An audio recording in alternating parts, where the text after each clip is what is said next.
Justin Turner now available.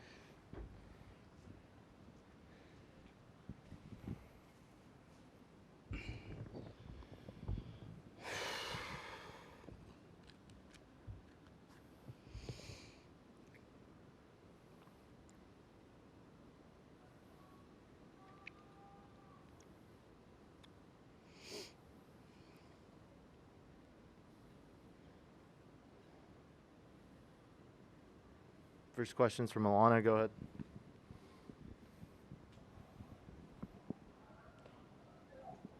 JT, you guys knew it. You were playing loose and relaxed, as you mentioned yesterday. TK mentioned it today.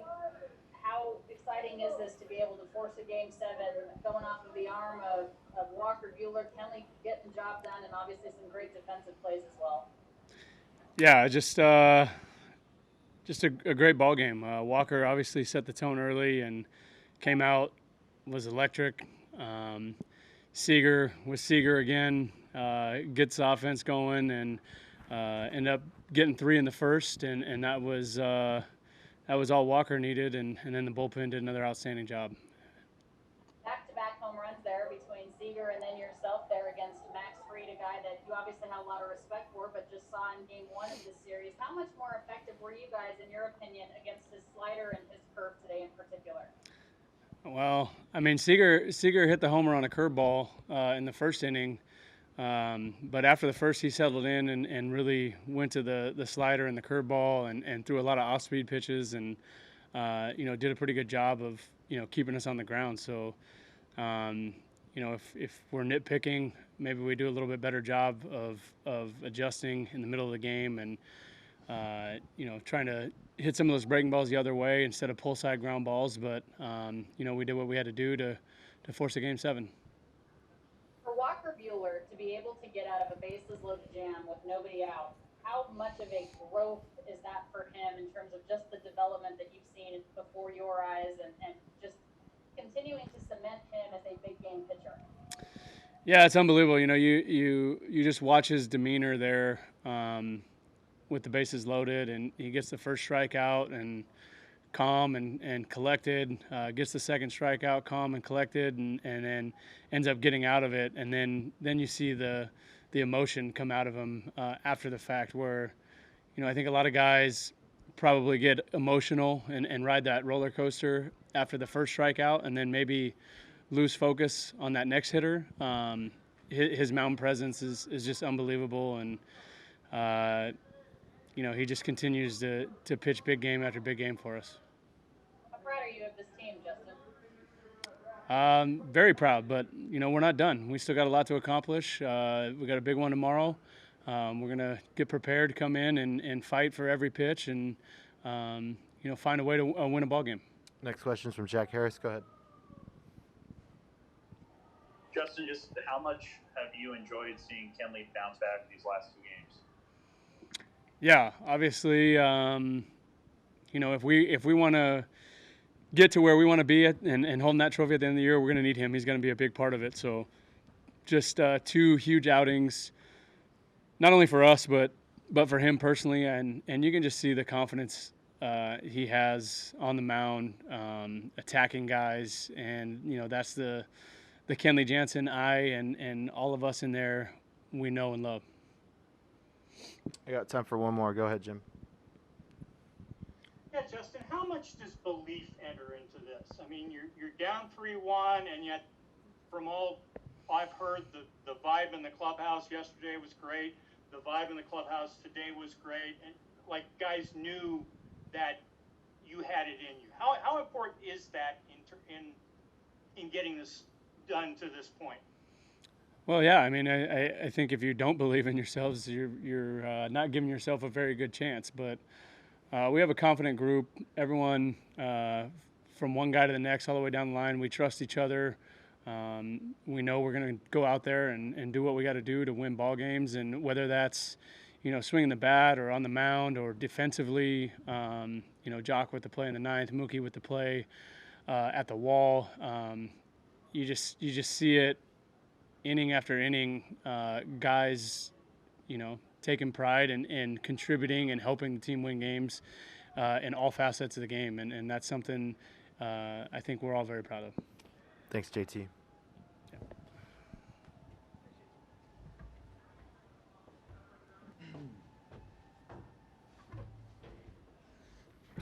Oh. First question's from Alana. Go ahead.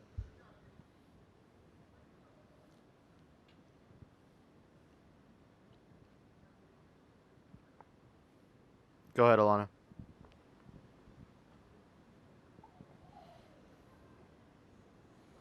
Corey, Justin just said that you hit that solo shot off of Freed on his curveball, and then he settled in a little bit more effectively with the slider moving forward. How were you guys able to jump on him so early in that first frame?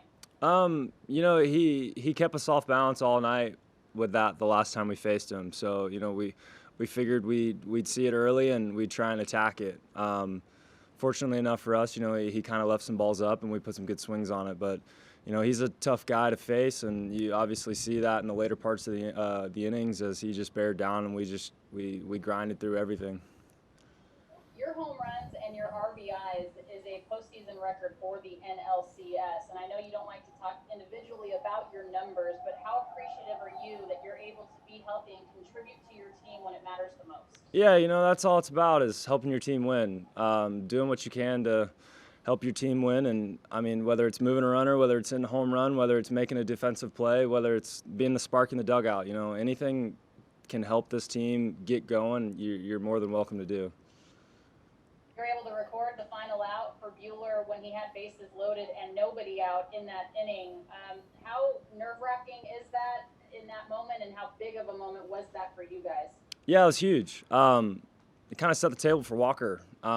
He was incredible tonight. He was almost unhittable. That was the best I've seen Walker in a really long time. Him and Barnesy were just on the same page. Barnesy controlled him perfectly, where he didn't get caught up throwing the heater, he didn't get caught up throwing spin. It was a perfect balance all the way through the whole game. And then with the relief guys coming in and shutting the door, that's huge for us. Thank you. Next question's from Bill Plunkett. Go ahead. Very specifically with Freed's curveball and slider, how much of the game plan changed against those pitches between game one and now? We weren't really sure game one. You hadn't faced the guy. You don't really have that much knowledge. You kind of watch him throwing against other teams, but you're kind of different. Guys normally pitch us differently, so it's a battle that first game to kind of see it out, feel it out, and do what you can to score runs. And he got us the first game, and we were able to jump on him today early. And what did you think of Mookie's latest play of the year? Yeah, just like that. Like I said, that's a huge spark. That's an unbelievable play by an unbelievable player in a big moment. That's what you need to win baseball games at this time of the year. Thanks, Corey. Yep.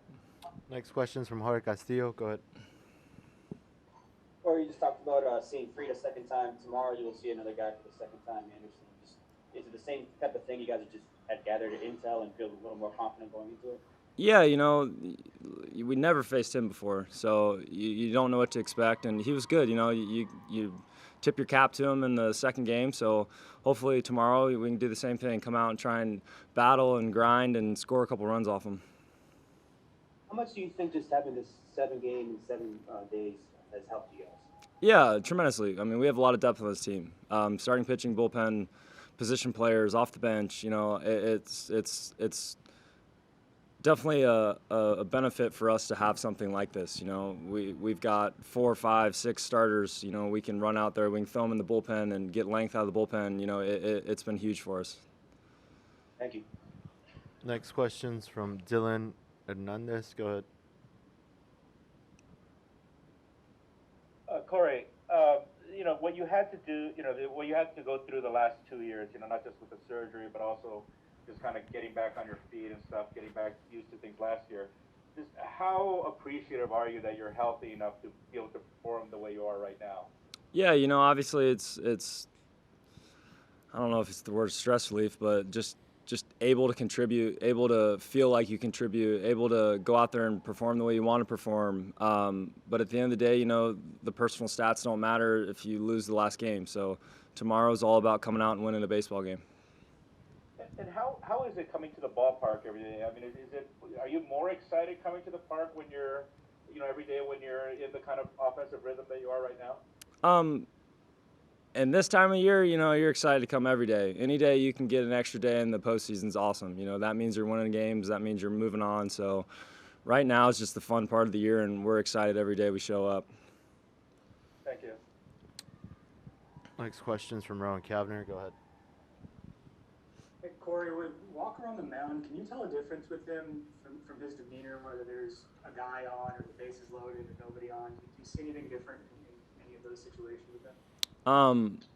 Not really. If anything, you just see him bear down more. He's a guy that he wants to beat you. He likes beating you. He does anything he can to beat you. So when you get guys on, he really digs deep and battles to get out of those moments. We got time for one more. Go ahead, Alden. Hey, Corey, the timing works out pretty perfectly here. How interested are you going to be in watching that other Game 7, the ALCS, and how excited are you to play your own Game 7 tomorrow? Yeah, you'll pay attention to it a little bit, but tonight's all about refocusing on tomorrow. Which team wins tonight for the other side doesn't matter if you don't win. So we got to focus on our stuff, and we got to come tomorrow and be ready to play a baseball game. Thanks, Corey. Thank you.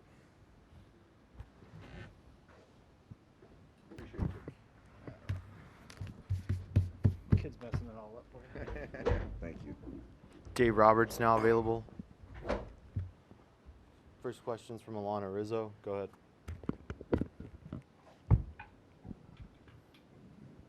Dave, we've talked about it at length that Walker Buehler has already cemented himself as a big game pitcher. He seemed to prove that again today, bases loaded with nobody out. How has he developed right before your eyes? How is he developed? He's very confident. He's a student of the game. He's just continuing to learn, and he just doesn't panic and loves the big moments. And the great ones make great pitches and big pitches in big spots. And like you said, Alana, he's done that time and time again. Gives you 6 strong innings, relatively efficient in terms of what he's done his past couple of times out. What did you like about the matchup between Trinan and, I believe it was Markakis, instead of having Walker go back out for the 7th? No, it was more of just Walker emptied the tank. That was it. He was gassed, and I think the first couple innings, I think 2 of the 3, he was really stressed and had to make big pitches, and the play that Mookie made in that inning, and so there was a lot of emotion. So I just felt that that was it. He emptied the tank, and for me at that point in time, I'm just trying to shorten the game. But the way you guys jumped on Max Fried in the first inning, was the focus really to beat him on his curveball as well as the slider? I know Corey hit the home run on the curveball. Yeah, that's what the thought was, because he was getting ahead with the breaking ball the first time through to many of our guys. So just to be aggressive on spin early, and to see Corey and JT jumpstart us was big. Fortunately, that proved to be enough. How happy are you for Kenley, Doc? I'm very happy. This has been, a tough, challenging year, from different perspectives, but in some perspectives, it's been his best season. But to continue to stay focused and be ready when called upon, and the game's honoring him. So couldn't be more happy and proud of him. Thanks. Next question's from Ken Gurnick. Go ahead. Hey, do you have a starter for tomorrow? No, Kenny. We're still talking through it. We've got some good names available, but as far as how we sort of deploy these guys, we haven't figured it out yet. Next question's from Jorge Castillo. Go ahead. Dave, the broadcast mentioned that Walker had been using Stan's rodeo rug for blisters. Do you know how long that treatment's been going on? I don't, Jorge. I think it was the old Dodger trainer. Stan Johnston was my old trainer, but I have no idea. And everything obviously was good with the blister. How much relief is it that it seems like he's kind of past it? Yeah, he's past it. I guess he's past it. It's still, relevant. So we still are mindful of that. But it's not necessarily an inning to inning. So it was good to see that he got out of it okay. Was Clayton available out of the bullpen tonight? I'll talk to him tomorrow. Coming off the spasms and just kind of seeing where he's at physically, a couple days rest. I'll talk to him and we'll make a decision. And when you say that you're not sure on the starter, will Gonsolin get a bulk, whether it's at the start or in the middle? There's a good chance that Gonsolin will take down a good bit of it, yes. Next question's from Pedro Mora. Go ahead. Dave, when you say by some perspective it's been Kenley's best season, what do you mean by that? Yeah, there's been some kind of the under the surface numbers that he's been really good, to be quite honest, whether it be quality of contact, strikeouts, so there's been some things in there that have been really good that just really haven't shown itself. Next question's from Bill Plaschke. Go ahead. They say Game 7 is the greatest 2 words in sports. Is that the way it feels right now? It does. I'm still sort of recovering from this one, but already thinking about Game 7, and absolutely, Bill, that's what you live for, man. Thank you. Yep. Next question's from Dylan Hernandez. Go ahead. Dave, with Seager, obviously there's a health component here, but kind of from a maturity standpoint, what have you kind of seen from him? From like the guy that who he was when you first took over as manager to the changes that he's had over the several few years that have allowed him to perform like this on the stage. He has, as far as on the health perspective, Dylan, he's not an overworker anymore. He's working more with a purpose, more efficient work. I think, before he just kind of there was anxiety and a lot of players that feel like I can't work enough. And so sometimes there's diminishing returns. I think he's understood his body with that. And I think as far as the postseason, just understanding that at times they're going to try to not throw strikes to him, because how dangerous he is. And he's been as good in the zone this postseason by far than he's ever been. Thank you. I got time for one more. Go ahead, Scott. Dave, you said yesterday that moved you had the play of the year. So where would you rank the one that he made in right field, and what was your take on it? I think a tick behind last night's play, but it just shows the athleticism, man. Because, I think right there, Walker was kind of stressing a little bit. And so to make that play, to get out of it, you got Darno, who saw him really well today behind. So to get out of that one, was huge. But he's just, man, he just impacts the game in so many different ways. Thanks, Doc. Thanks, guys. Thank you, guys. Thanks, Doc.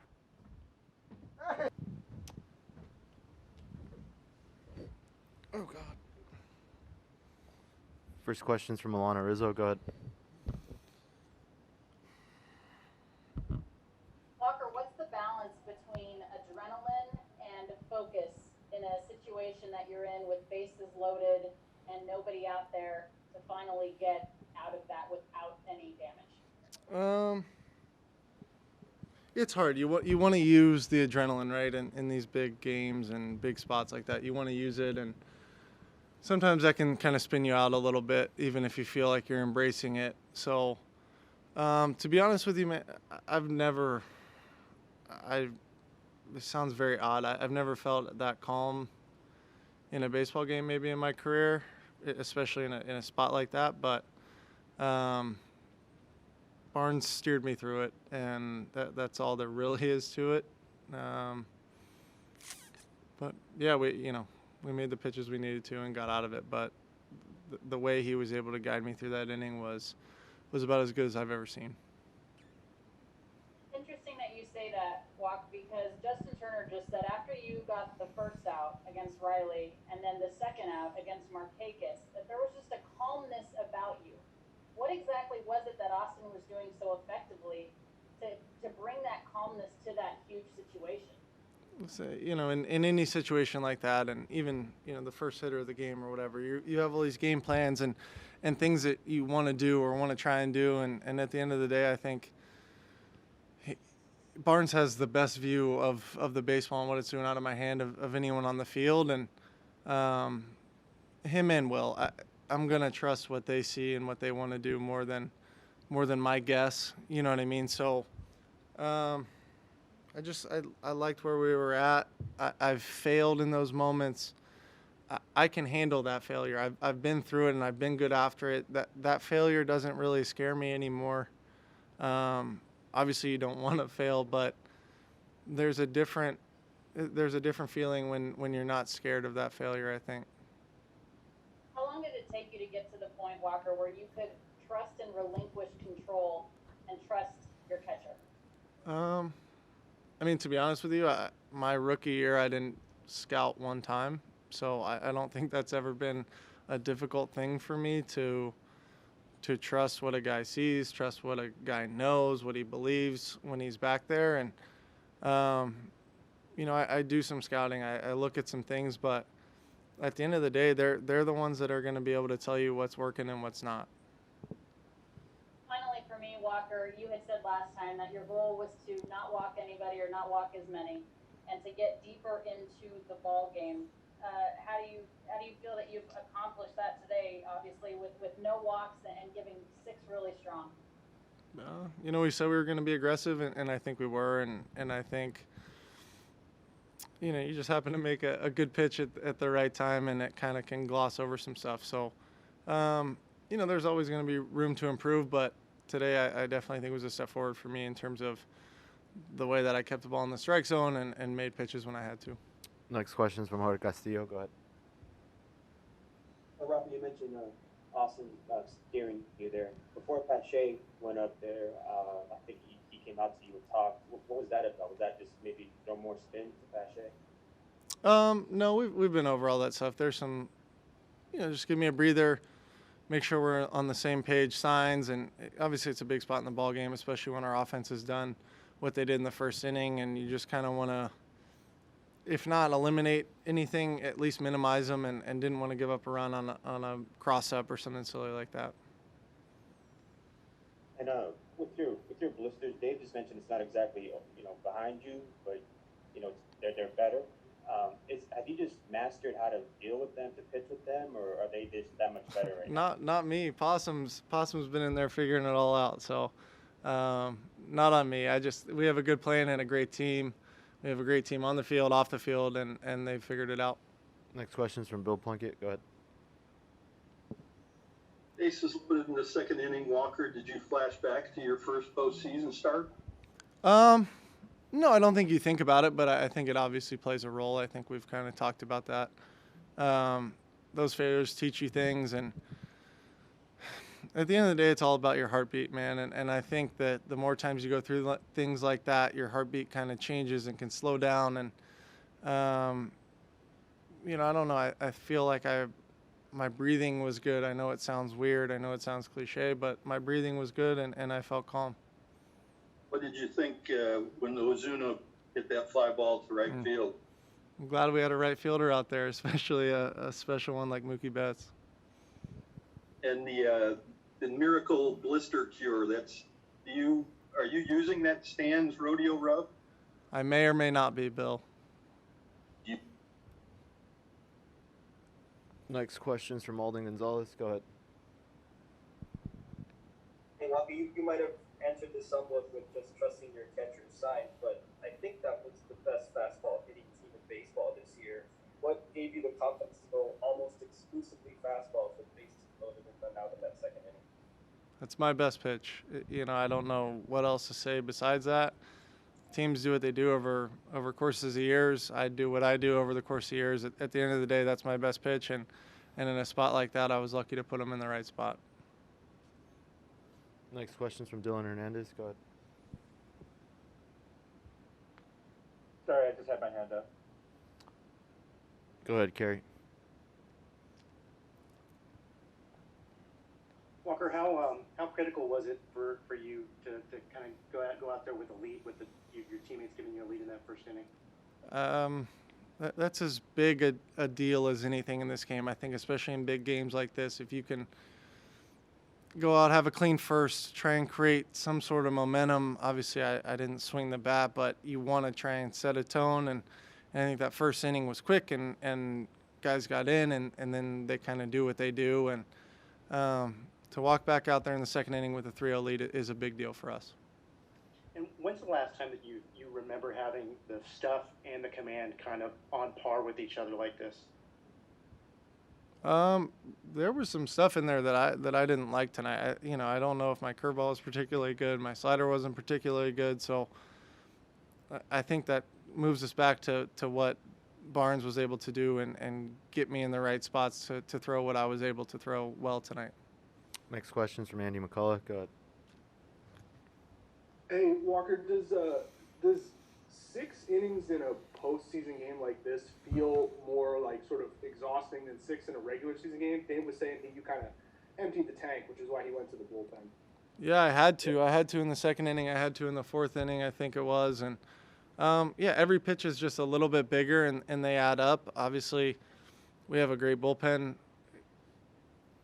When they take me out, I don't feel like we're losing anything. If you look at the guys we have back there and what they can do with the baseball, it's pretty special. So, we made a group decision as we usually do and move forward from there. We got time for one more. Go ahead, DG. Yeah, as big as every out is in games like this, that play in the 6th with Ozzie Albies, how weird was that, and was it a little surprising? What play is it? The play where Muncy swiped the tag and dropped the ball, and he didn't touch first. Oh yeah, that was an odd one. I kind of went after him because I didn't know if he had touched the base or not. But these things happen. I don't know. It wasn't me. I just kind of picked it up and tagged the guy. But no, I haven't seen that one before. All right, thanks. Thanks, Walker. Thanks, everybody.